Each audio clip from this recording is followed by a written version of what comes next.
Teman-teman yang dirahmati Allah Subhanahu wa taala, tadi saya buka dengan coba sama-sama kita renungkan salah satu kondisi yang semua mungkin sebagian besar kita tahulah. Ternyata Jepang itu luar biasa ya secara moral, secara etika, secara kedisiplinan. Saya pernah pas turun dari pesawat kan ngambil bagasi dulu tuh di baggage claim. Kalau di kita kan baggage claim itu nggak ada garis pembatas ya. Jadi pada nunggu di samping baggage belt itu kan. Nah kalau mereka tuh ada garis pembatas warna merah. Itu nggak ada satu orang pun yang ngelewatin garis. Semuanya berdiri di belakang garis. Padahal di situ nggak ada petugas, nggak ada polisi, nggak ada siapapun. Kalaupun ada CCTV ya nggak ngaruh-ngaruh amat lah. Kalaupun misalnya dia berdiri sebelah kakinya di dalam lingkaran, sebelah lagi di luar. Tapi karena emang udah bisa teratur, cukup garis mengatur mereka gitu. Ada garis udah selesai, nggak akan dilanggar. Terus kalau ada orang yang mau nyebrang, itu orangnya baru berdiri di sebelah trotoar gitu. Mobil mau lewat dari jauh, mobil udah berhenti. Bukan duluan ya, kalau di kita mah orang udah jalan harus mundur lagi gara-gara mobil duluan misalnya. Kalau di sana udah ditungguin sampai orangnya jalan. Bahkan kalau di Singapura itu kartu penduduk kalau di atas usia 55 tahun kalau nggak salah itu beda ID cardnya. Kenapa? ID cardnya itu ada semacam chip yang bisa dipakai untuk kalau dia mau nyebrang. Dia tempelin kartu ID cardnya itu di lampu merah, itu lampu merahnya bakalan lebih lama dari biasanya. Kalau orang normal lewat, ID cardnya nggak bisa ditempelin, jadi lampu merahnya misalnya 30 detik, ya udah 30 detik. Tapi begitu ada aki-aki pengen lewat nih, nempelin di lampu merah itu jadi 45 detik, 50 detik. Saking menghargai orang yang tua, sampai ada sistem buat kebutuhan mereka. Jadi udah teratur banget, udah rapi banget, udah moralitasnya kalau ketemu kita tuh langsung nunduk gitu ya kan ya. Sampai turun dari pesawat itu ada yang nungguin khusus bagian kayak gitu-gitu. Nggak tahu pegel apa enggak gitu sehari-hari kayak gitu tuh. Dan itu udah biasa. Dan ketika kita belanja di salah satu tempat pembelanjaan tuh cari musola itu kalau kita kan di masjid misalnya ada yang nyari toilet di mana ya nunjuk ya. Kalau mereka nggak nunjuk dianterin. Saya nanya prayer room di mana gitu. Oh Muslim ya, dianterin. Ini prayer room dibukain kuncinya dikasih sajadah. Ternyata dia udah nyiapin sajadah. Terus pas dia mau ngambil sajadah dia bilang tunggu sebentar ya saya ambil sajadah dulu. Oh iya dia ambil sajadah. Pas dia datang dia bilang maaf ya udah nunggu lama. Coba kita yang pengen sholat, kita yang ngerepotin dia yang minta maaf ya nunggu lama saya ngambil sajadah dulu. Oh iya nggak apa-apa. Akhirnya kasih sajadah. Luar biasa emang secara moral. Dan tetap di negeri-negeri yang lain juga ada orang-orang yang baik kayak gitu. Cuman kalau ini udah sistemik, bukan cuma sekedar improve orang secara personal, tapi udah sistemik. Jadi udah tersistem di mana-mana kayak gitu. Kalau belanja nanya dari mana Indonesia, kan Indonesia Jepang mungkin secara kemajuan negaranya mungkin beda lah ya. Harusnya mereka sebagai negara maju pas tahu dari Indonesia biasa aja. Beda kalau misalnya taunya kita dari mana dari Jepang, oh iya gitu. Ini pas tahu Indonesia, oh Indonesia, kayak menghargai gitu. Respect kepada orang lain itu udah nggak usah diragukan lah. Dan saya juga salut luar biasa. Di balik semua itu ada sedikit hal yang membuat saya ngerasa oh benar ya emang nggak akan sempurna tanpa agama.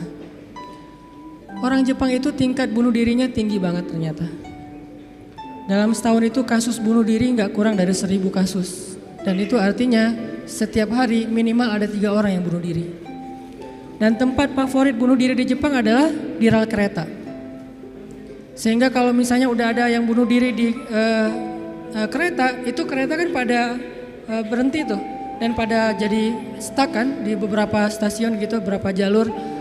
Akhirnya banyak yang rugi. Maka dari pihak, kalau di kita mungkin KAI-nya, langsung nyediain bus gratis buat para pelajar untuk jadi alternatif karena keretanya nggak beroperasi, ada yang bunuh diri.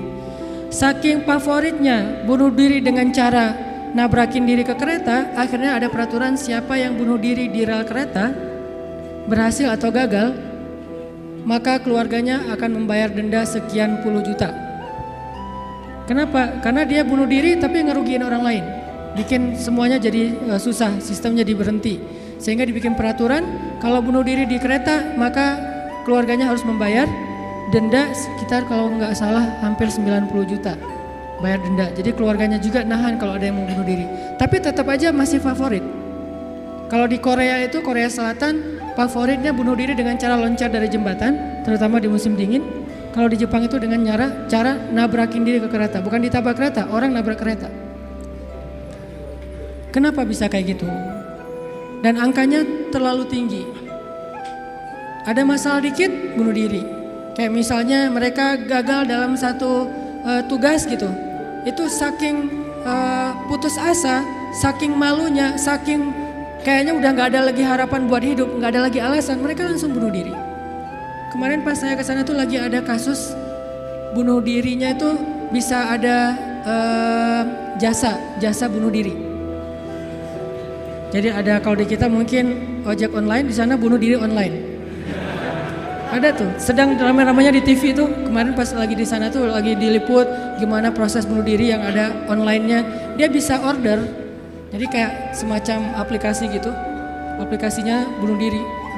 Ini kayaknya perlu diciptakan juga. Ini aplikasi bunuh diri, dia order, terus telepon langsung online ke orang yang eksekutornya. Saya mau bunuh diri. Oh, di mana?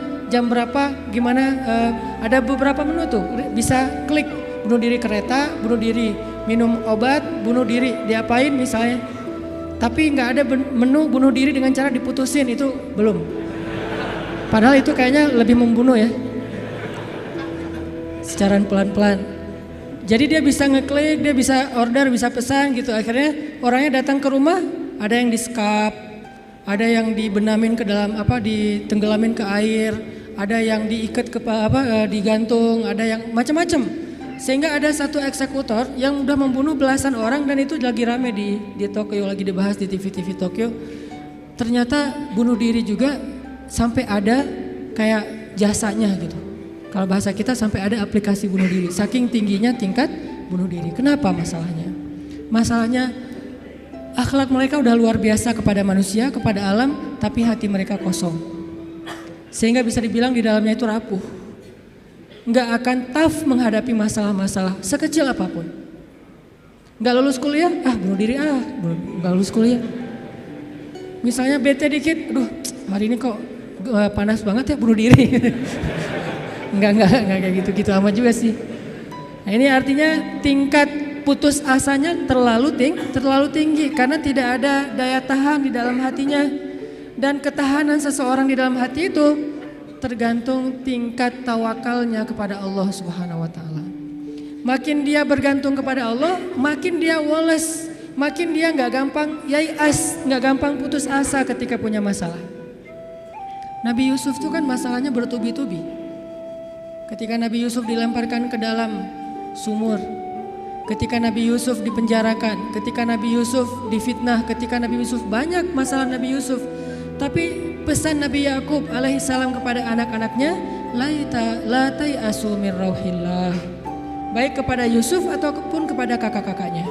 La tai'asu min rauhillah. Janganlah kalian berputus asa dari rahmat Allah. Kenapa? Allah itu maha menolong. Ketika kita bergantung kepada Allah, nggak ada yang mustahil. Selalu ada harapan ketika kita berikan harapan itu kepada Allah. Tapi kalau kita berikan harapan itu kepada makhluk, kadang-kadang harapannya semu. Karena makhluk itu, manusia itu sifatnya kullu man 'alaiha fan. Nggak ada yang bisa benar-benar total, nggak ada yang bisa benar-benar abadi, itu nggak bisa. Tapi kalau kita letakkan harapan kita, lalu kita berikan hanya kepada Allah, roja kita hanya kepada Allah Subhanahu wa taala, maka tidak ada kata al-ya's, tidak ada kata putus asa dalam kamus seorang mukmin. Laisa min akhlaqil mu'min al-ya's. Putus asa itu bukanlah sifat atau akhlaknya orang yang beriman kepada Allah. Sehingga kenapa bunuh diri itu menjadi dosa besar dalam Islam? Padahal kan nggak ganggu orang kan, kecuali tadi bikin macet sistem kereta. Itu juga nggak parah-parah banget lah, nggak sampai gara-gara kita bunuh diri orang akhirnya jadi misalnya celaka gitu, nggak, jarang lah. Apalagi bunuh dirinya sendiri, gantung diri. Kan bunuh diri itu nggak ganggu orang lain, Kenapa dianggap dosa besar? Karena bunuh diri ini sama aja dia tidak mengakui kebesaran Allah Subhanahu wa taala. Dia tidak berpegang lagi kepada Allah. Dia putus asa dari rahmat Allah Subhanahu wa taala. Padahal Allah selalu mengatakan la tayasu. Jangan putus asa, aku kasih nih, aku kasih. Tapi dia bilang enggak akan dikasih. Berarti dia kufur kepada Allah Subhanahu wa taala dan merugikan dirinya sendiri. Ketika mentalnya kayak gini, walaupun akhlaknya baik, tapi dia tidak punya daya tahan menghadapi masalah, maka dia akan selalu mengakhiri masalahnya dengan cara bunuh diri. Dalam Islam kasus bunuh diri bisa dibilang hampir nggak ada kalau dalam sejarah Nabi dan para sahabat. Satu-satunya ada kasus bunuh diri itu bunuh diri dalam peperangan ada. Dia lagi dibacok, lagi bertempur terus dibacok sama musuh, banyak luka, nggak tahan dengan rasa sakit, kena kayak tombak gitu di perutnya, karena nggak kuat dengan rasa sakit, dia tekan lagi tubuhnya ke tombak itu supaya cepat mati. Lalu ketika dia sudah meninggal, orang-orang mengatakan dia itu pemberani, dia itu syahid, dia itu hebat. Kata Nabi tidak, dia di dalam neraka. Lalu para sahabat bertanya, kenapa ya Rasul kok dia masuk neraka? Padahal kita tahu dia meninggalnya dalam fi sabilillah. Kata Nabi karena dia nggak bersabar terhadap ujian dari Allah Subhanahu wa taala. Sakit, ya udah daripada saya nggak kuat nahan sakit, mending sekalian mati nih. Itulah al-ya's. Dan itu tidak ada dalam kamus orang yang yakin kepada Allah, beriman dan bergantung kepada Allah Subhanahu wa taala. Jadi kalau kita mau belajar kepada orang Jepang, ada yang kita bisa belajar banget, yaitu moralnya, kedisiplinannya, kebersihannya. Tapi tetap ada satu hal yang fatal yang mereka tidak punya, yaitu Tuhan. Mereka nggak percaya kepada Tuhan. Kalaupun ada agama, kata teman-teman di sana, lahirnya sebagai orang agama Shinto kalau nggak salah, terus nikahnya sebagai agama Katolik kalau nggak Protestan, matinya sebagai agama Buddha. Jadi gonta-ganti itu. Kenapa gonta-ganti? Karena buat mereka agama itu hanya sekedar culture. Mereka tidak menyebut Islam sebagai agama Islam, tapi budaya Islam. Mereka tidak mengenal nilai-nilai ideologis, yang mereka tahu adalah nilai-nilai budaya, adat istiadat atau culture. Sehingga buat mereka pindah-pindah culture itu bagian dari kebijaksanaan. Kayak kita misalnya, saya nih orang Aceh, ketika saya berada di Sunda, di mana bumi dipijak, di situ langit dijunjung. Itu kan wise kan? Ketika kita menghargai budaya tempat kita tinggal, keramahan lokal atau apa gitu. Nah ini kan apa? Kearifan lokal. Arif kan bijaksana nih. Nah karena mereka menganggap agama itu hanya sekedar culture, maka arif menurut mereka itu ketika kita bisa beradaptasi dengan semua momen-momen culture itu. Masa-masanya Valentine mereka jadi orang Kristen. Masa-masanya hari tertentu misalnya hari besar Cina misalnya mereka jadi orang Buddha. Masa-masa tertentu mereka jadi orang Shinto dan segala macam. Yang nggak ada menjadi orang Muslim. Jadi karena nggak bisa dimix nih. Satu-satunya yang nggak bisa dimix menurut mereka cuma culture Islam. Yang lain bisa dimix. Culture Islam nggak bisa dimix sama mereka sehingga nggak bersentuhan langsung. Ini artinya mereka melihat semua itu hanya sekedar moralitas. Bukan sebuah nilai ideologis yang menguatkan mental, bukan. Sekedar moralitas. Culture Islam moralitas, culture yang agama-agama lain yang kita sebut itu moralitas, termasuk culture Jepang itu adalah moralitas. Tapi mentalnya lemah, sehingga ketika mereka punya masalah di dalam dirinya, mereka nggak punya pertahanan sama sekali. Sedangkan kita melihat ad-din, melihat Islam adalah sebuah nilai yang membangun mentalitas kita. Hanya ke akhir-akhir ini kita cenderung melihat Islam itu hanya sebagai undang-undang, sebagai syariat, sehingga orang takut sama Islam. Seolah-olah kalau kita mau menegakkan Islam, yang kepikiran itu cuma kisos, yang kepikiran itu cuma cambuk. Padahal Nabi menerapkan itu juga akhir-akhir setelah mentalitasnya udah mantap nih. Setelah pemahaman agamanya udah komprehensif, setelah diedukasi, baru kemudian penutupnya adalah menyempurnakan keadilan dengan cara menegakkan hukum. Kalau ada orang yang bilang misalnya, ngapain sih Tuhan katanya pengasih tapi kok menciptakan neraka? Sebetulnya jawabannya logis banget dan sederhana kan? Karena tanpa ada surga neraka tidak ada keadilan. Kemana larinya orang-orang yang berbuat jahat dan zalim kalau tidak ada neraka? Maka kalau semuanya masuk surga, yang zalim sama yang terzalimi, lalu di mana keadilan? Kalau gitu kita mending jadi orang jahat aja, toh masuk surga juga kan? Mending kita ambil aja hak orang lain. Toh nanti di akhirat juga tetap masuk surga. Kalau gitu di mana ada keadilan? Keadilan Allah itu justru menciptakan surga dan neraka. Cuman pintu surga lebih banyak daripada pintu neraka. Dan Allah selalu memberikan peluang untuk selamat dari api neraka dengan cara mengampuni dosa. Allah Maha Adil. Allah gak mengatakan kalau udah cap neraka udah gak akan lagi berubah. Enggak. Kalau kamu buat dosa sekali gak akan diampuni, pasti masuk neraka. Enggak. Disitulah Maha Rahman. Selain Allah Adil, Allah juga Rahim, Rahman, Rauf, apalagi banyak sifat-sifat Halim. Allah menciptakan keadilan dengan adanya surga, adanya neraka. Tetapi Allah selain adil, Allah juga Maha Pengasih. Dengan apa? Kalau ada yang berbuat dosa, gak langsung dihukum sama Allah. Kita sering buat dosa, emangnya langsung dihukum? Enggak. Kadang-kadang memang Allah langsung negur, tapi bukan hukuman. Karena kalau dihukum harusnya lebih dari itu. Kalau ditegur, karena kadang-kadang kita gak sadar dengan cara-cara yang baik. Allah kasih sedikit, ada cemeti sedikit biar kita dicambuk sedikit, ditoel dikit ya. Biar kita sadar. Supaya apa? Biar kita sadar. Biar dengan kesadaran itu kita menjadi lebih baik, lebih bermanfaat, lebih berkualitas hidupnya. Allah gak langsung menghukum kita. Kalau Allah mau menghukum kita dengan dosa kita, kayaknya kita gak ada yang berada di sini sekarang ini. Udah celaka dari dulu-dulu juga. Sekali kita minum, sekali kita narkoba, sekali kita berzina, sekali kita membunuh, sekali kita mengambil hak orang lain, udah langsung celaka. Kenapa masih bisa hidup? Kenapa masih bisa berada di masjid? Dan ini keistimewaan yang Allah kasih kepada kita.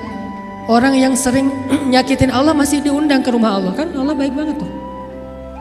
Coba kita, ada yang sering nyakitin kita, mau diundang ke rumah kita? Di telepon aja kita reject terus, kalau perlu di blok, gak bisa nelpon lagi, unfollow segala macam, left group. Allah kita sakitin berkali-kali, kita cuekin, kita selingkuhin dalam bahasa kita mah ya. Gimana selingkuhin? Selingkuhin akidah. Kita bilang percaya sama Allah tapi kita jalan sama yang lain. Kita bilang inna sholati wa nusuki wa mahyaya wa mamati lillahi rabbil alamin. Itu kan sama aja kayak seorang cowok bilang ke cewek, aku gak bisa hidup tanpa kamu. Iya kamu kan dikatakan. Inna sholati wa nusuki wa mahyaya wa mamati lillah. Iya lillah gitu kan. Tapi kenyataannya kita merasa seolah-olah Allah gak lihat kita jalan sama yang lain. Allah tahu? Tahu banget. Kalau perempuan mungkin gak tahu kita jalan sama yang lain. Ketika nanti dia tahu akhirnya dia shock, panik, dia luar biasa tersakiti. Tapi kalau Allah setiap kita jalan sama yang lain tuh Allah ngelihat. Kita dekat sama yang lain, ke Allahnya enggak. Lah yang kasih rezeki kan saya, kenapa kamu terima kasihnya ke dia? Yang memelihara kamu kan saya, kenapa kamu baiknya ke dia? Kok saya enggak berbuat baik kepada hamba Allah? Allah senang, tapi kenapa kepada Allah enggak? Ini agak-agak kurang fair nih. Ke makhluk yang gak berjasa kita jadi baik. Ke Allah yang maha berjasa kita cuek. Malah kita menuduh Allah dengan tuduhan-tuduhan yang gak pantas. Ngerasa Allah gak penting dalam hidup kita. Kalau Allah gak sabar, makanya Allah itu sabur. Apa arti sabur? Sabar banget. Allah itu sami. Apa arti sami? Dengar curhat banget lah. Kita pasti gak kuat dengar curhat teman-teman kita. Bayangin kalau yang curhat ke kita itu ada puluhan orang, kan stres juga tuh setiap hari. Allah dicurhatin miliaran orang setiap hari coba.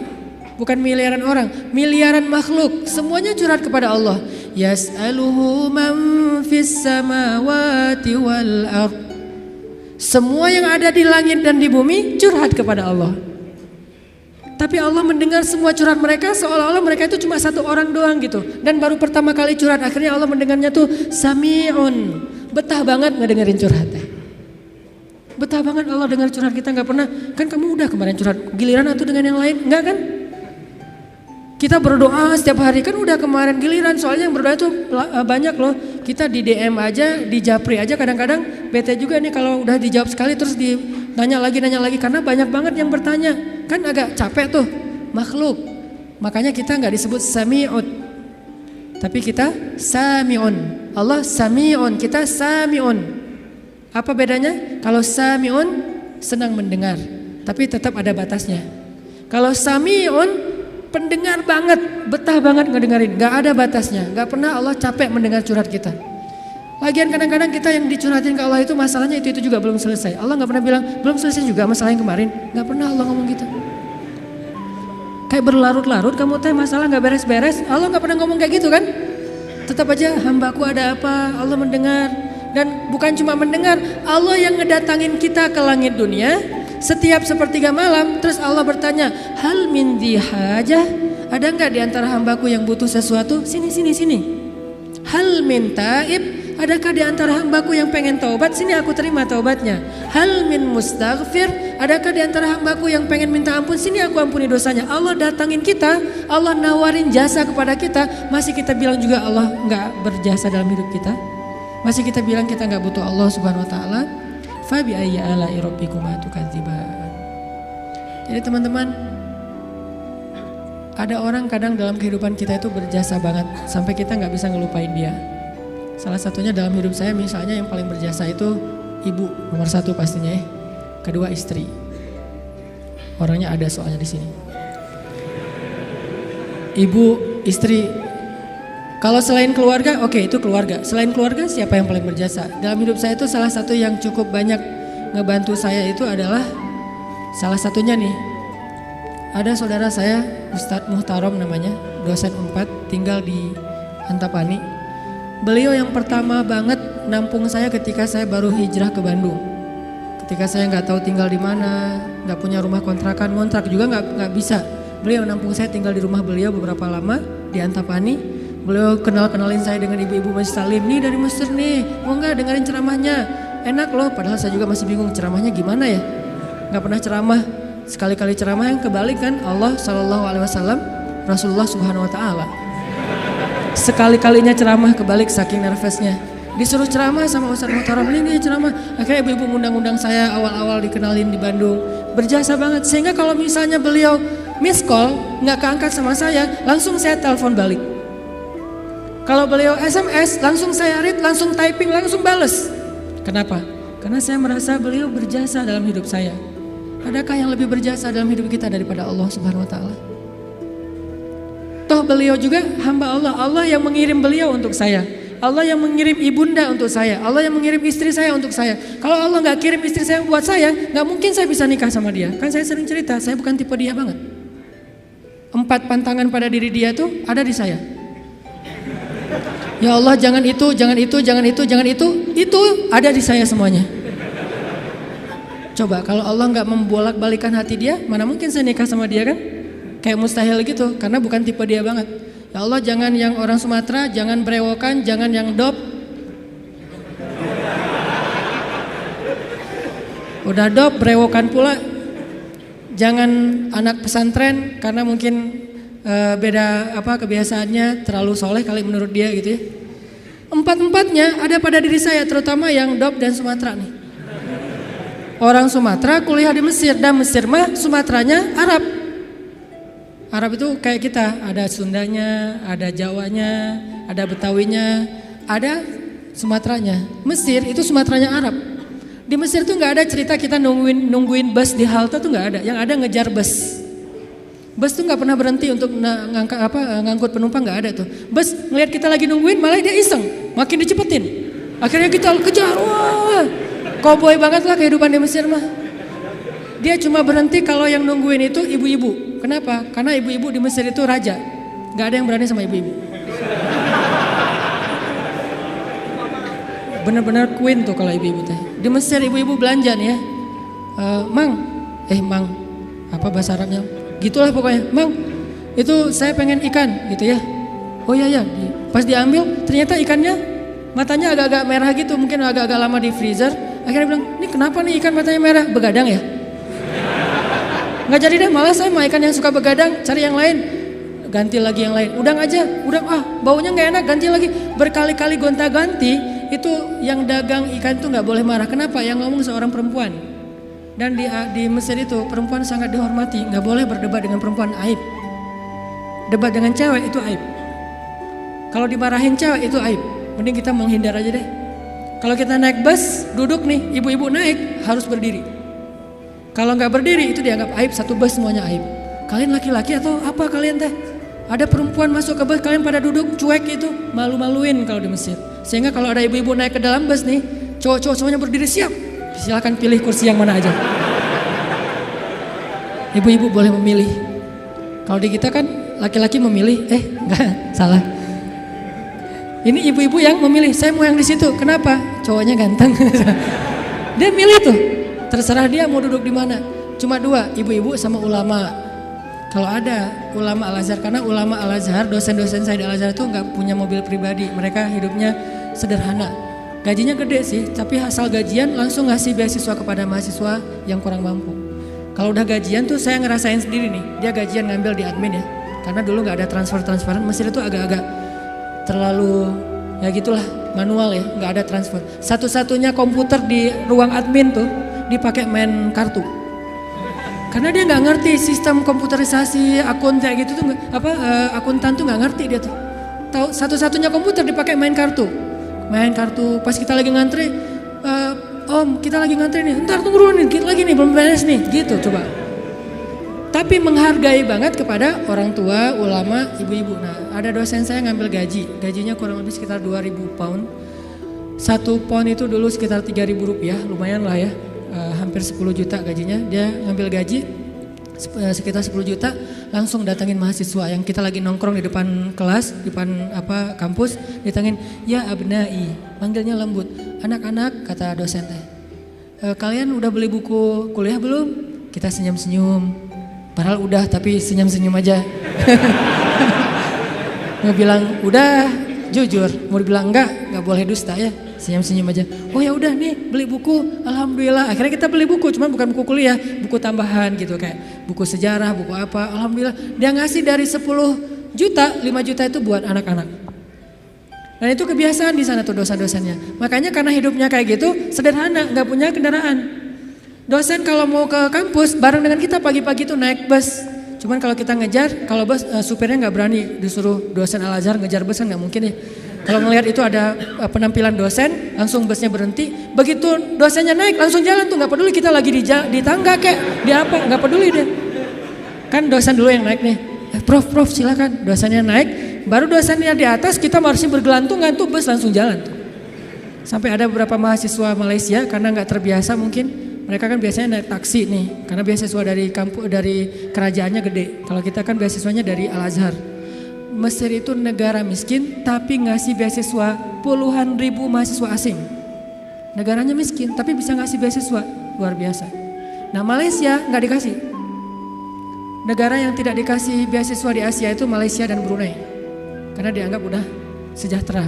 Akhirnya mereka terbiasa naik taksi nih. Begitu mahasiswa Malaysia sekali naik bus, nggak terbiasa naik bus ala-ala Mesir gitu. Turunnya membelakangi arah jalannya bus. Kebayang kan? Melundung gitu kan. Kita mahasiswa Indonesia ketawa-ketawa aja, wah lucu.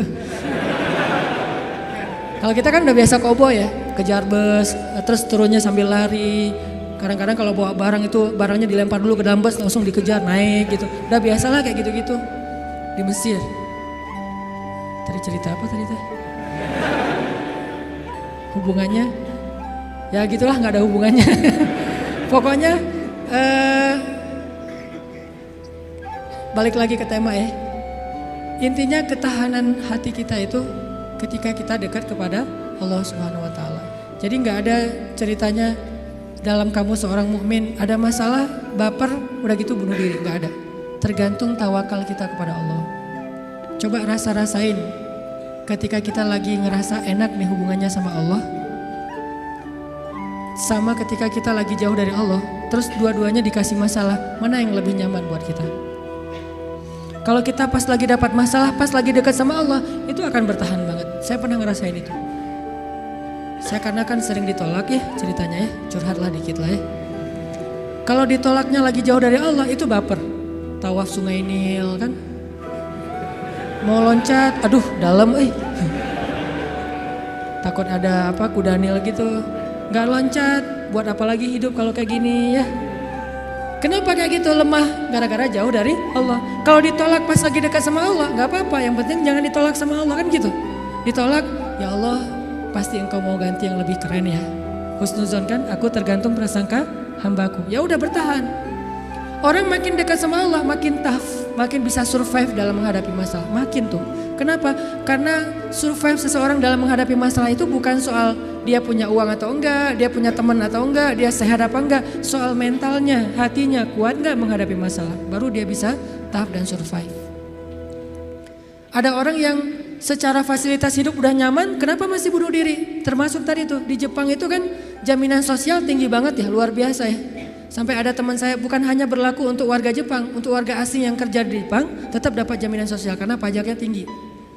Ada teman saya yang ngelahirin, setelah dia nikah hamil lahir, itu anak biaya ngelahirinnya ditanggung pemerintah, terus ibunya boleh cuti selama 6 bulan, tapi tetap dapat gaji full setiap bulan. Cuti 6 bulan, gaji fullnya setiap bulan, ditambah lagi dengan bonus karena udah punya anak. Dikasih bonus, jadi punya anak dikasih bonus. Makanya di sana tuh kayaknya orang menikah itu semangat ya, nggak pengen istiqomah jomblo lah ya. Karena jomblo nggak ada bonus di sana. Begitu nikah dapat bonus, begitu punya anak dapat bonus. Tapi ada batasannya, anak nggak boleh banyak-banyak juga. Makin nambah anak, makin nambah pajak. Jaminan sosialnya tuh tinggi. Tapi kenapa kok malah gampang putus asa? Padahal secara fasilitas hidup sudah tercukupi. Mental.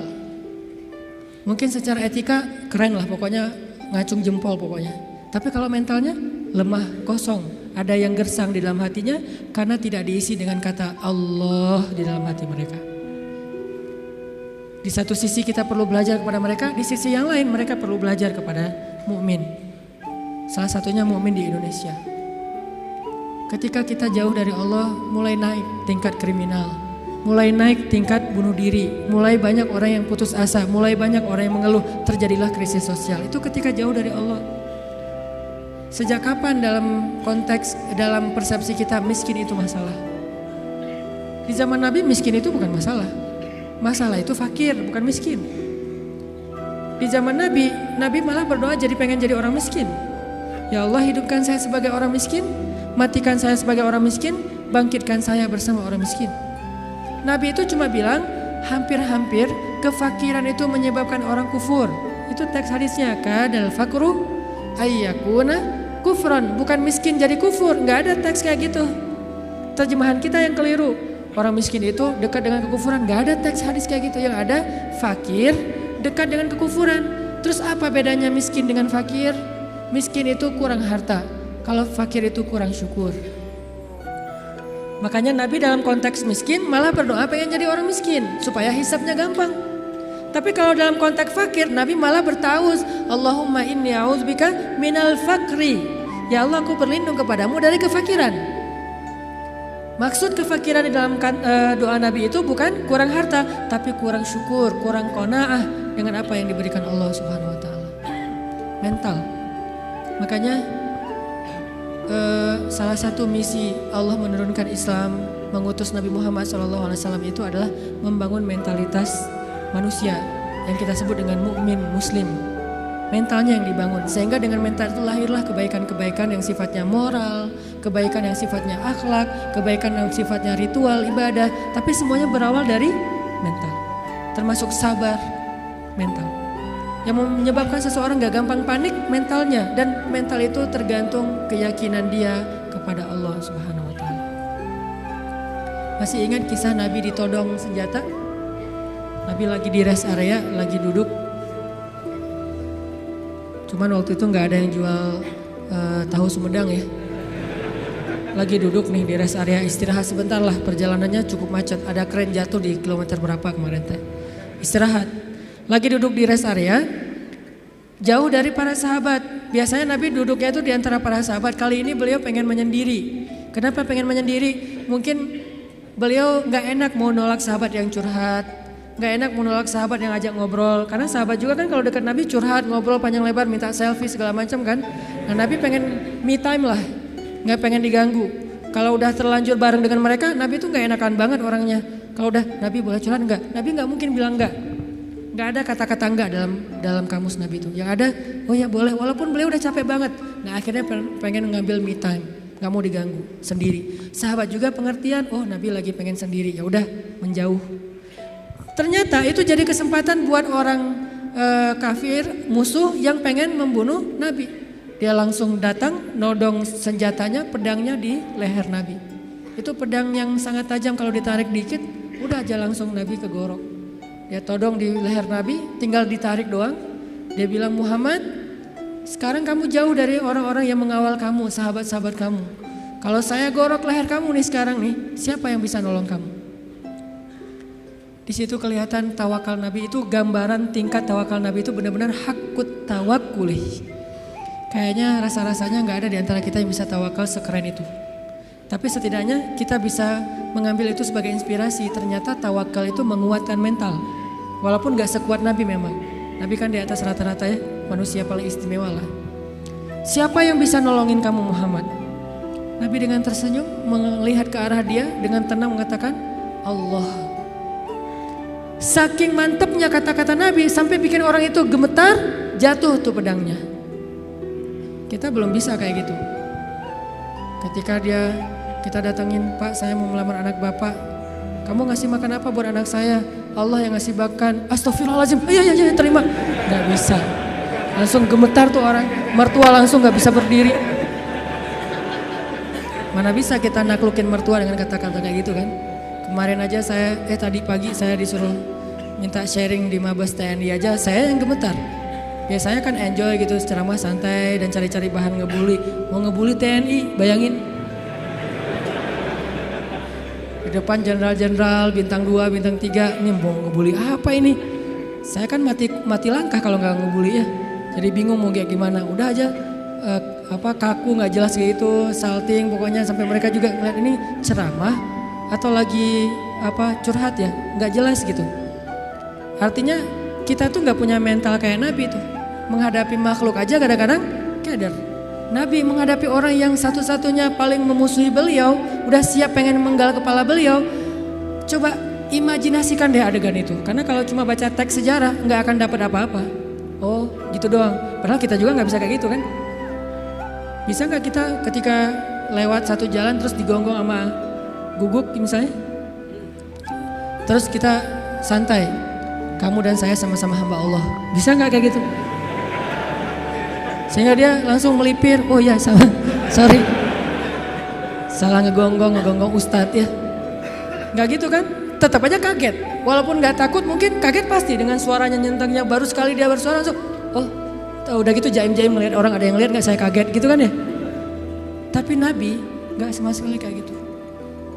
Dia todong dan orangnya itu preman. Bayangin tatoan preman yang udah biasa bunuh orang buat dia itu kayak hobi, kayak kita ngopi gitu. Aduh hari ini belum bunuh orang gitu.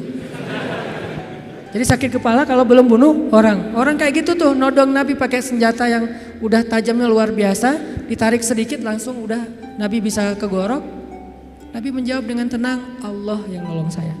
Dia gemetar, jatuh pedangnya diambil balik, ditodongin balik sama Nabi. Sekarang kalau saya pengen bunuh kamu, siapa yang nolong kamu? Kata dia, engkau wahai Muhammad. Nabi tersenyum, diambil pedangnya dikasih lagi kepada dia. Nabi gak takut dibalikin lagi kayak tadi, enggak. Dikasih lagi sama Nabi. Nabi itu orangnya bisa menaklukkan hati orang seketika tuh. Ketemu langsung dia berubah hatinya kalau hatinya baik. Satu-satunya yang gak bisa ditaklukkan itu kalau hatinya memang diisi dengan kesombongan. Karena itu sudah ditaklukkan oleh setan. Kalau hatinya bersih baik, Nabi bisa membujuk hati orang. Itu keahlian Nabi SAW. Akhirnya dia dapat lagi pedangnya disarungkan, dia jadi malah duduk di tarbiyah sama Nabi. Jadi curhat, saya tuh galau berat ya Rasulullah. Tadi gini sekarang jadi curhat, jadi baper. Gimana nih Rasul, mending saya putusin aja gitu Rasul. Malah cerita tentang masalah pribadi. Nabi kasih solusi, Nabi tepuk-tepuk punggungnya. Ya udah sabar ya, jangan terlalu baper kan ada Allah. Oh iya ya benar Rasulullah. Saya boleh izin pulang ke negeri saya Rasulullah buat apa? Saya pengen ngasih tahu ke orang-orang supaya masuk Islam. Agama Islam itu luar biasa. Dia pulang ke kampungnya. Dia ceritakan kepada orang lain tentang pengalaman dia ketemu Nabi. Akhirnya berbondong-bondong orang masuk Islam. Kenapa Nabi bisa woles kayak gitu? Gak panik. Pernah juga di kota Madinah. Suatu malam ada kedengaran suara dari tengah padang pasir. Itu suara paling aneh. Kita gak bisa meniru. Yang jelas ilustrasinya suara itu bisa bikin orang kayak Umar ketakutan. Bayangin. Suara yang bisa bikin orang kayak Umar. Kan kita tahu keberanian Umar. Setan aja takut sama Umar kan. Tapi Umar kali ini takut dengan suara itu coba. Umar lewat jalan misalnya nih depan Pusdai lewat nih. Udah steril, setan gak bakalan lewat jalan situ. Langsung di dalam Google Map setan itu merah. Jangan ngambil jalan itu, kenapa? Udah merah lewatin sama Umar. Jadi udah forbidden buat setan. Tetapi Umar pada malam itu ketika mendengar suara di tengah padang pasir, ketakutan. Sehingga ketika semua penduduk Madinah mendengar suara yang luar biasa, seperti suara makhluk yang lagi marah-marah nih. Suara setan kalau menurut ulama, walaupun Nabi gak nyebut kayak gitu. Suara setan yang lagi ngamuk-ngamuk, bayangin. Orang aja ngamuk kan kelihatan ya. Apalagi setan ngamuk, bayangin. Setan ngamuk, bukan jin, setan. Arti setan tuh jin yang paling premannya jin lah. Tuh jagarnya jin ngamuk. Diobrak-abrik semuanya sama dia. Lagi ngamuk nih setan, suaranya luar biasa kayak yang pernah sempat viral di YouTube ya. Gak tahu itu suara apa di dalam perut bumi, terdengar di beberapa penjuru dunia. Entah benar, entah editan, saya gak ngerti lah. Yang jelas suara kayak gitu tuh pernah terdengar di zaman Nabi dan lebih ngeri lah gitu. Ada yang ngamuk luar biasa. Terus para sahabat berkumpul di Masjid Nabawi. Bayangin, sahabat malam-malam itu keluar dari rumah mereka, pengen cari tahu suara apa, tapi gak ada yang berani keluar sendiri. Akhirnya ngumpul di depan masjid. Udah ngumpul di depan masjid, mereka cari Nabi. Kan rumah Nabi di sebelah masjid. Rasulullah mana? Rasulullah mana? Umar. Terus sekelas Sa'ad bin Abi Waqqas, Abu Ubaidah bin Jarrah yang udah gak takut mati sama sekali. Orang-orang yang pemberani lah. Tapi ngumpulnya di depan masjid karena gak berani keluar sendiri ke tengah padang pasir gara-gara saking seremnya tuh suara. Udah ngumpul cari-cari Nabi, tiba-tiba mereka ngelihat sosok seorang laki-laki datang dari tengah kegelapan padang pasir. Dia pegang pedang di atas pundaknya, gak pakai baju, cuma pakai celana, badannya bagus. Kalau kita nggak pakai baju malu-maluin ya, Nabi nggak pakai baju keren lah, nggak pakai baju cuma pakai celana, badannya bagus, terus pakai pedang gitu kan bener-bener kayak cerita gladiator atau siapalah Hollywood gitu kan. Naik kuda tuh gagah sendiri dari tengah kegelapan padang pasir sendiri datang, dari kejauhan ditanya siapa, ternyata Rasulullah SAW. Jadi kalau ada yang menganggap Nabi pengecut, banyak bukti Nabi itu pemberani, cuman nggak sok jagoan Nabi teh, nggak konyol. Nabi kalau misalnya berstrategi dalam perang, Nabi ada istilah dakwah sembunyi-sembunyi, bukan karena Nabi takut pada orang Quraisy. Karena kalau Nabi dakwahnya belak-belakan, nggak pakai strategi, terus beliau dibantu oleh Allah dengan mujizat, maka kita nggak bisa niru strategi dakwah Nabi, soalnya kita nggak punya mujizat. Nabi mencontohkan yang paling mudah ditiru, bukan yang paling mudah untuk beliau. Kalau mau, Nabi bisa berdakwah itu nggak butuh Abu Bakar, nggak butuh Khadijah, sendiri aja. Kalau ada Abu Jahal nantang beliau, beliau tinggal bilang ya Allah hancurkan nih orang, langsung mati itu mendadak. Mudah banget buat Nabi. Toh bulan aja dibelah sama Nabi dengan seizin Allah kan. Ketika ditantang Muhammad, kalau kamu emang Nabi coba lo belah tuh bulan. Kalau saya bisa membelah bulan, apakah kalian beriman? Ya, kita lihat aja nanti. Posting dulu pokoknya. Akhirnya Nabi Bismillah ya Allahu Akbar, kebelah bulan, benar-benar kebelah dua. Mereka bilang Muhammad telah menyihir mata kita. Kata Nabi Muhammad, kalau kalian merasa mata kalian yang tersihir, ini hanya halusinasi, coba kita tanya kepada musafir yang sebentar lagi datang dari tengah padang pasir. Apakah mereka melihat malam ini bulan terbelah? Kan gak mungkin saya menyihir orang yang jauh. Ternyata datanglah musafir dari tengah padang pasir lewat kota Mekah, karena Mekah ini salah satu transit juga. Orang-orang langsung berkumpul nanya, apakah kalian melihat kejanggalan di langit malam ini? Ya, kejanggalan apa? Bulan terbelah. Ternyata Muhammad itu adalah Lord of the Ring, bapaknya para penyihir. Bukan kita doang yang disihir, musafir juga disihir. Tetap gak beriman. Nabi itu kalau mau ngandelin mujizat bisa banget, tapi kita kan gak bisa niru. Makanya Nabi mencontohkan yang paling ringan, dakwah itu sembunyi-sembunyi dulu. Jangan terlalu vulgar. Supaya apa? Supaya umatnya gak celaka dengan mengambil langkah-langkah yang sembrono. Nabi itu paling pemberani, cuman gak pamer. Kalian semuanya apa-apaan, gua paling pemberani. Gak pernah Nabi gitu. Umar, Ali ketika ada yang nantang kaum muslimin, padahal Nabi itu kalau mau duel sama dia bisa banget. Tapi kan buat apa yang kayak gitu-gitu? Kan ada tuh Amru bin siapa gitu yang orang kafir tuh, jagoan berpedang dalam perang Khandaq nantang. Hal min mubariz, ada enggak cowok-cowok pemberani di sini yang mau duel sama saya? Diam semuanya, bayangin Umar diam. Umar takut enggak? Tapi emang orang itu terkenal sih. Nih yang lagi nantang ini terkenal Umar. Aduh, Amru kan agak mikir nih. Ternyata siapa yang berdiri? Ali masih muda, umur 20-an tahun lah. Ya Rasulullah izinkan saya. Nabi itu kalau mau, Ali emang lo doang yang berani, gue juga berani sebetulnya. Enggak, Nabi emang gak kayak gitu, orangnya tawadu.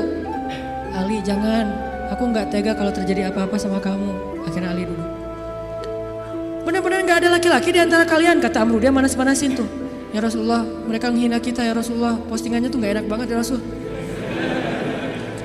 Izinkan saya Rasulullah untuk report tuh biar di blog sama Instagram. Kata Rasul, jangan Ali, nanti kamu ada apa-apa lagi sama kamu. Saya kan gak tega, sayang banget sama kamu Ali. Duduk lagi. Ali itu sebetulnya udah gergetan. Rasul kok gak izinin sih, saya bisa tuh ngalahin tuh orang. Rasul gak percaya banget sih sama saya gitu-gitu. Sampai 3 kali, wah benar-benar kalian ini gak ada yang keren satupun, gak ada cowok sama sekali di antara kalian. Saya kecewa nih datang ke sini capek-capek, gak ada yang berani duel. Kata Amru. Akhirnya Ali, ya Rasulullah, izinkan saya demi Allah, biar Allah yang akan menunjukkan kebesarannya. Akhirnya Nabi diam, membolehkan Ali berangkat. Wah langsung kata Ali, ya Amru, saya mengajak kamu kepada Islam secara baik-baik. Kata Amru, gak ada urusan saya dengan agama itu. Kalau gitu saya ngajak kamu berduel. Kata Amru, saya gak tega membunuh kamu wahai Ali. Kata Ali, tapi saya tega bunuh kamu. Coba, Ali terkenal kan jagoannya Rasulullah kan. Akhirnya tarung, wah tahu sendiri kekuatan pedang Zulfikarnya Ali.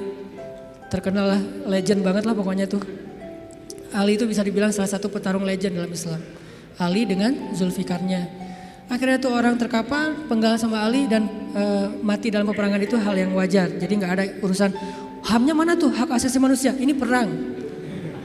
Kecuali perangnya di dalam kota, baru ngomongin HAM. Karena Islam itu sangat memperhatikan HAM kalau perangnya di dalam kota. Gak boleh nebang pohon, gak boleh bunuh perempuan, gak boleh menyakiti anak kecil, gak boleh menyakiti orang tua, gak boleh menyakiti orang yang sudah melepaskan senjatanya. Itu etika perang dalam Islam kan.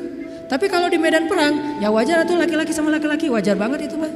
Sama-sama cowok, sama-sama militer, sama-sama megang senjata, wajar banget. Jadi artinya Rasulullah itu sangat pemberani. Tiba-tiba Nabi datang bawa pedang di atas pundaknya, terus megang kuda, datang gagah banget. Orang-orang pas dari jauh melihat siapa, kok pemberani banget. Ternyata Rasulullah SAW. Begitu Nabi datang, tenang semuanya. Nabi itu kayak ayah buat sahabat. Nabi turun dari kudanya, diikat kudanya di kandang kuda, di garasi rumah beliau. Udah selesai markirin kuda, Nabi datang ke sahabat. Ya udah ya, udah bubar ya, udah selesai. Kata sahabat, Nabi ada apa sih di luar? Tadi kedengaran suaranya serem banget. Kata Nabi, udah beres. Nabi nggak cerita. Saking Nabi bijak. Kan kalau kita mah habis kayak gitu kan ceritanya panjang tuh ya. Wah gua tadi habis tarung loh sama dia. Kan gitu ya. Nggak bijak banget kita mah. Kalau Nabi bijak, udah beres. Nggak. Gue habis tarung, wah babak belur lah pokoknya. Dia udah gak patah kaki, patah tangan. Tadinya tuh dia gaya-gaya nantang gue, gak tahu siapa Muhammad gitu-gitu kan. Ini anaknya Abdullah, cucunya Ismail, seorang sniper. Ismail kan terkenal sniper ya. Mata Ismail itu turun kepada Nabi Muhammad, mata yang tajam. Salah satu keistimewaan Nabi itu matanya tajam, sehingga beliau itu gak pernah meleset dari memanah. Cuman kenapa gak terkenal? Karena Nabi gak suka manah seseorang yang tidak layak. Nah kita mah cuman mana calon juga nggak kena kan ya. Gagal lagi. Insya Allah nanti saya sharing cara memanah. Nabi itu jagoan memanah, seorang jago main pedang, lomba berkuda pernah beberapa di waktu Nabi masih ABG nih, belum jadi Nabi, sering lomba berkuda kan sama Hamzah, Nabi sering menang. Jadi jago kuda, jago manah sambil berkuda itu udah biasa buat Nabi. Cemen lah itu mas, kecil, sepele, kayak kita ngemil doang itu mah. Gak ada apa-apanya buat Nabi. Tapi apakah Nabi pamer? Enggak, udah beres. Gak ada yang Nabi cerita, wah tadi gua berantem tuh sengit banget sampai 10 ronde loh. Gak ada cerita kayak gitu. Ini menunjukkan bahwa keberanian Nabi SAW bukan hanya karena beliau punya fisik yang ideal, tapi karena punya iman yang ideal. Bilal bin Rabah itu fisiknya gak ideal. Bukan masalah warna kulit, tapi dia lemah. Karena warna kulit itu sekarang bukan lagi ukuran keren gak keren. Malah sekarang makin dof tuh kan makin gimana gitu ya. Makin dof katanya makin apa istilahnya? Ya gak enak nyebutnya dalam masjid. Nah Bilal itu mungkin dia orang yang kulit hitam. Tapi bukan itu masalah Bilal, fisiknya lemah. Pernah tarung sama Wahsy, sama-sama dari budak Habasyah, itu gak perlu 1 ronde, setengah ronde juga selesai. Sekali dorong Bilal jatuh langsung gak berdaya, saking lemahnya Bilal. Terkenal fisik Bilal itu lemah, ada yang lebih lemah daripada Bilal, siapa? Abdullah bin Mas'ud, sampai dijuluki kaki burung belibis. Saking kaki Abdullah bin Mas'ud itu kecil banget. Sehingga tendang sedikit langsung jatuh tuh, nggak ada kuda-kudanya Ibnu Mas'ud. Tapi kenapa Ibnu Mas'ud ini bisa membunuh Abu Jahal dalam perang Badar? Kenapa Bilal bisa bertahan seperti gunung Uhud ketika disiksa berbulan-bulan lamanya?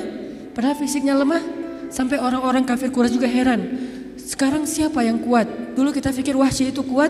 Dulu kita pikir Umayyah bin Khalaf kuat. Tapi ternyata Bilal lebih kuat dari mereka semuanya ketika sudah beriman.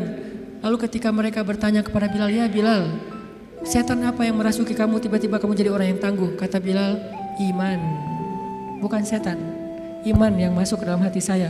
Dan itu meneguhkan seseorang. Watsabbit aqdamana. Jadi sabat. Makanya teman-teman, kalau kita mau gak gampang panik, mau woles, mau survive, mau tough menghadapi masalah, mau terisi jiwa kita, sehingga kita selalu punya hope, punya harapan, dan tidak pernah berputus asa. Isilah hati kita dengan iman kepada Allah. Gimana mengisi hati kita dengan iman? Belajar yakin sama Allah. Buat saya agama itu bukan wawasan, bukan sekedar wawasan, tapi agama itu motivasi. Karena kita udah belajar banyak wawasan agama, kalau nggak ada dorongan motivasi nggak beramal juga. Kita butuh motivasi agama, motivasi akidah, bukan ilmu akidah doang. Motivasi fikih bukan cuma tahu hukum fikih, motivasi akhlak bukan cuma tahu norma-norma akhlak. Nah, salah satu motivasi akidah adalah belajar yakin sama Allah. Karena walaupun kita tahu Allah itu rububiyah, Allah itu asma, sifat, uluhiyah, Allah itu ayat kursi, Allah itu surat Al-Muluk, Allah itu Al-Ikhlas. Kalau kita nggak yakin sama Allah, semua itu cuma jadi wawasan. Ketika kita punya masalah, tetap aja kita gampang berputus asa. Jadi putus asa nggak putus asa, bukan dia berstatus ustadz, LC, MA, doktor, ulama. Tapi siapa yang diantara mereka paling yakin dan berserah diri kepada Allah SWT, itulah yang bertahan. Nanti silakan baca di dalam Al-Quran kisah-kisah ketika para sahabat terjepit, ketika para sahabat dalam keadaan lemah. Apa yang membuat mereka kuat? Hasbunallah, cukup bagi kami Allah. Dan kata-kata itu kalau di kita sekedar zikir, kalau di mereka iman. Kalau sekedar zikir gak ngaruh buat mental kita, walaupun tetap berpahala pastinya kalau ikhlas. Tapi ke mental kita gak ngaruh, kita udah bilang hasbiyallah, hasbiyallah. Kok saya masih galau Ustadz? Berarti belum jadi iman, belum jadi belief, belum jadi faith. Baru sekedar kata-kata dalam bentuk ritual zikir, baru jadi syair buat kita. La haula wala quwata illa billah, subhanallah, alhamdulillah, Allahu akbar. Baru jadi syair-syair yang berpahala buat kita, tapi belum menjadi motivasi dan keyakinan di dalam hati kita. Belajar yakin. Jadi ilmu itu tempatnya di sini. Bukan di sini. Di sini mah bonus. Tapi kalau di sini banyak, di sini nggak ada, maka ilmu itu tidak berarti apa-apa di sisi Allah. Kalau di sini ada, walaupun di sini sedikit, maka itu jadi sesuatu. Bilal, siapa lagi? Yang ilmunya sedikit tapi amalnya luar biasa, Khalid. Khalid itu kan kalau sholat ayatnya itu aja ya. Asal sholat Al-Ikhlas, asal sholat Al-Ikhlas. Kita banget lah pokoknya.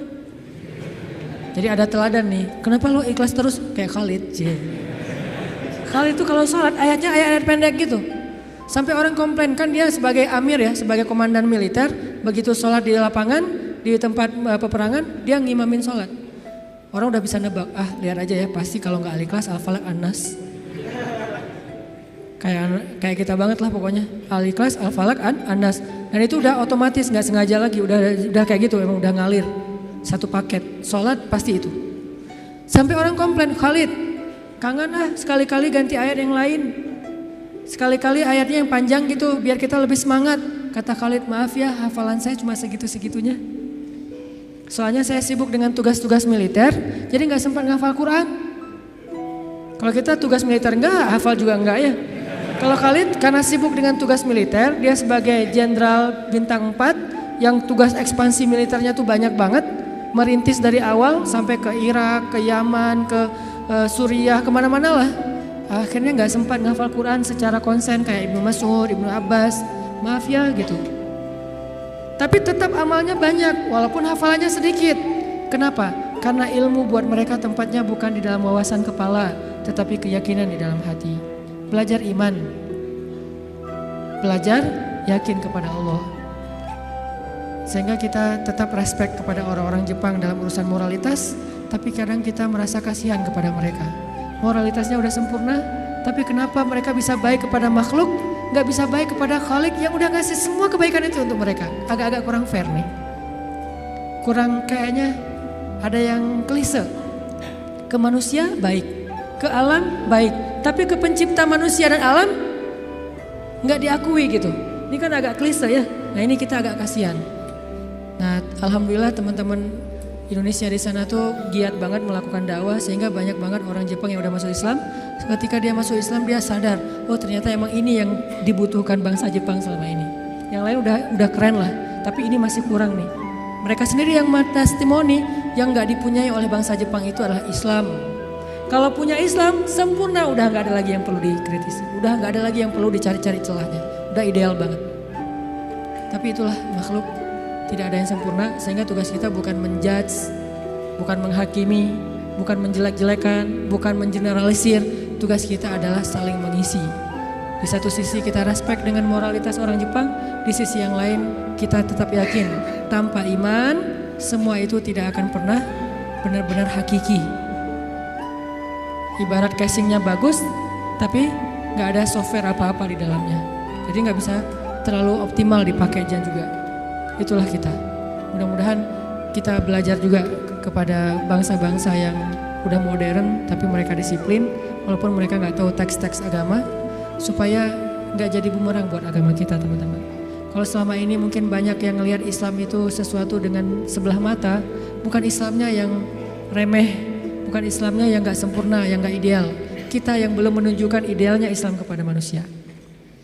Bisa jadi yang menjelek-jelekan Islam itu bukan orang di luar Islam. Kita sendiri tanpa kita sadari. Gimana caranya menjelekkan Islam? Kita mungkin gak menghina Islam, gak menghina Al-Quran, gak menghina hadis. Tapi akhlak kita yang gak sabar, sama saja seperti kita menampilkan wajah Islam yang tidak ideal, yaitu wajah kita atau akhlak kita. Ketika kita memakai baju Islam, di situ ada tanggung jawab besar. Kita harus tunjukkan Islam yang indah, Islam yang ideal kepada semua manusia. Saya juga kadang-kadang sedih ngelihat Arab Saudi terutama, karena di situ pusatnya Islam kan. Ketika kita udah sering ke luar negeri, ke Jepang, ke Korea, ke Singapura, kemana-mana gitu yang teratur, pergi ke negeri pusatnya Islam, baru juga sampai di bandara, baru di imigrasi, itu kita udah kayak jomplang banget gitu.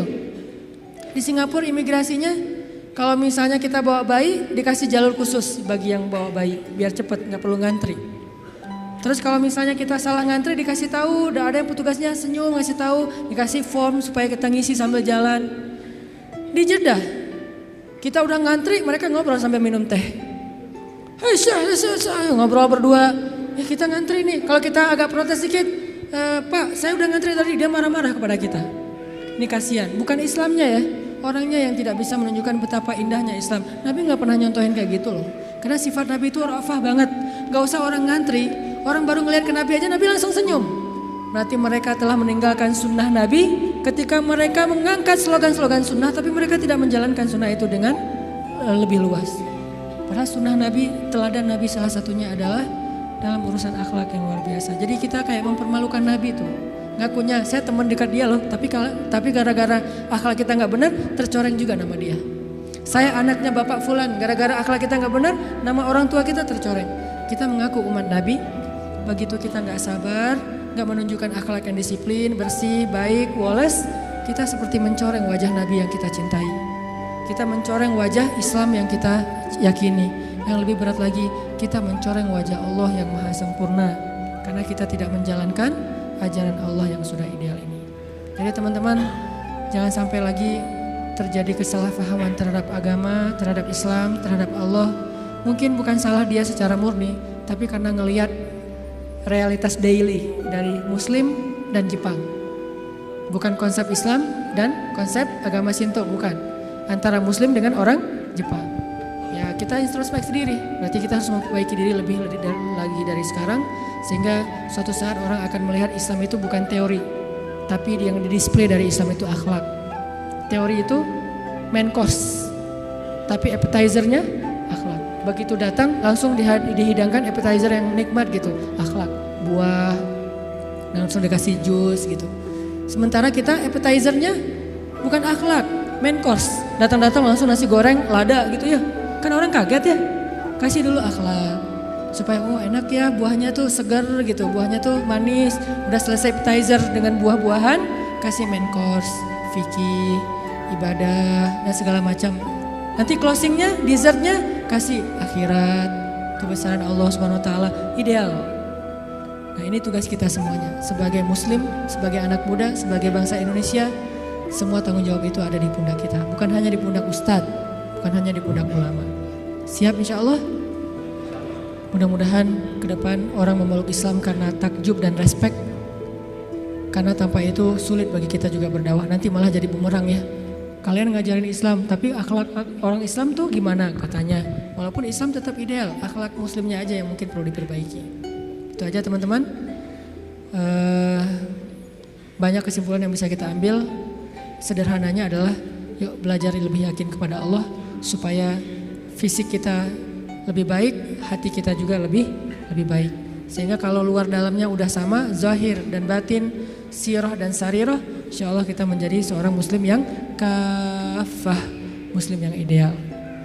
Allahumma ighfir lana dzunubana wa liwalidayna warhamhuma kama rabbayana shighara.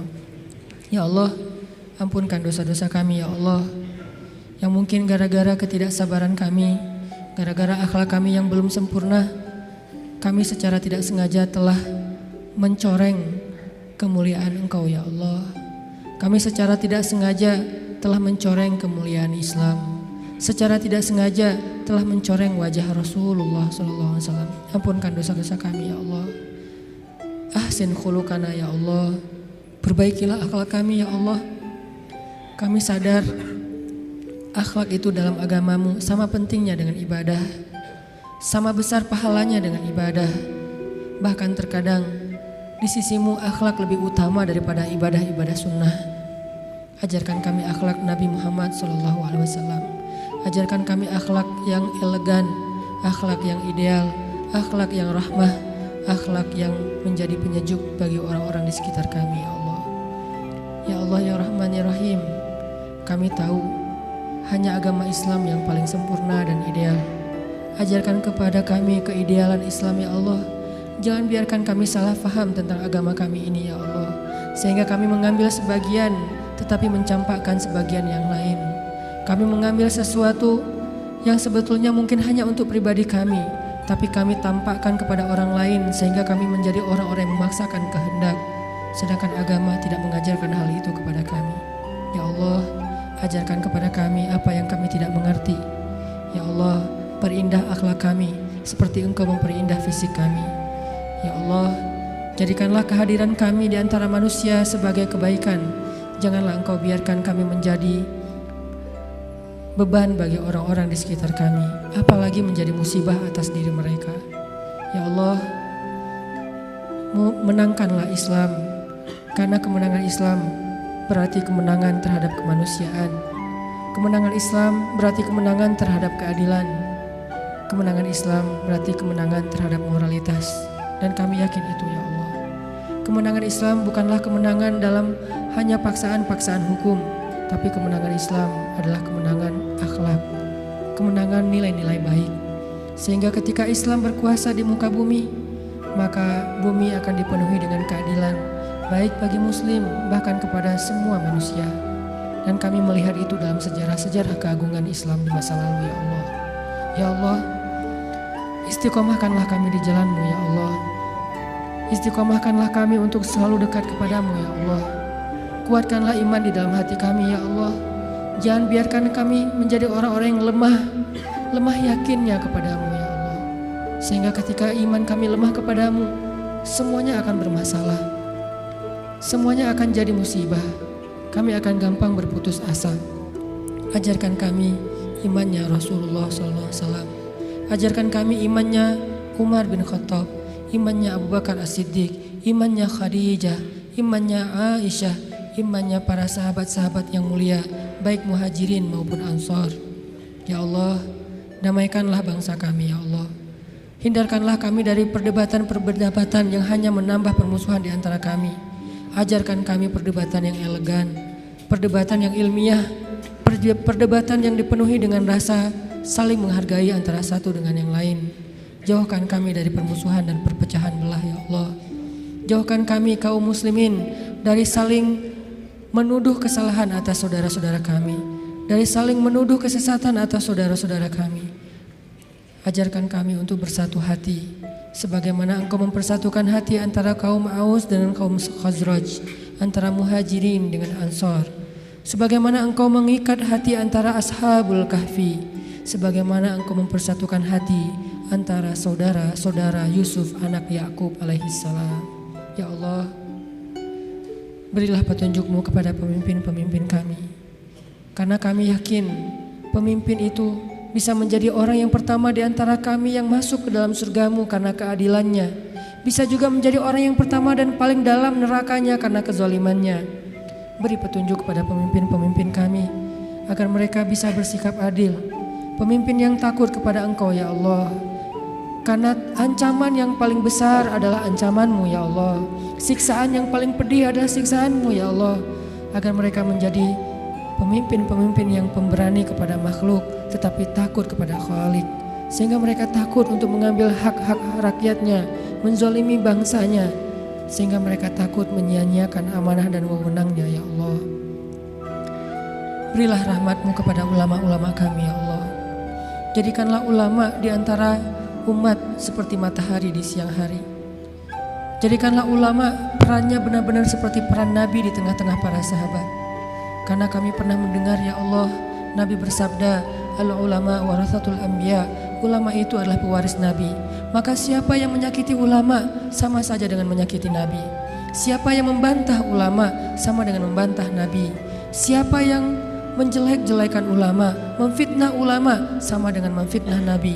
Dan tidak ada yang menyakiti Nabi kecuali orang-orang munafik ya Allah. Lindungilah kami dari sifat kemunafikan. Jangan sampai kami berselisih dengan para ulama kami ya Allah, karena itu adalah dosa besar bagi kami. Engkau akan murka kepada seorang anak yang durhaka kepada ayah dan ibunya. Begitu juga Engkau murka kepada seorang umat yang durhaka berbantah-bantahan kepada ulamanya. Ya Allah, ajarkan kami menjadi suami yang teladan bagi istri dan anak-anak kami, teladan yang baik. Ajarkan kami menjadi istri yang taat kepada suami, menjadi penyejuk bagi hati suami-suami kami ya Allah, sebagaimana Khadijah, sebagaimana Aisyah menjadi penyejuk hati bagi Rasulullah SAW.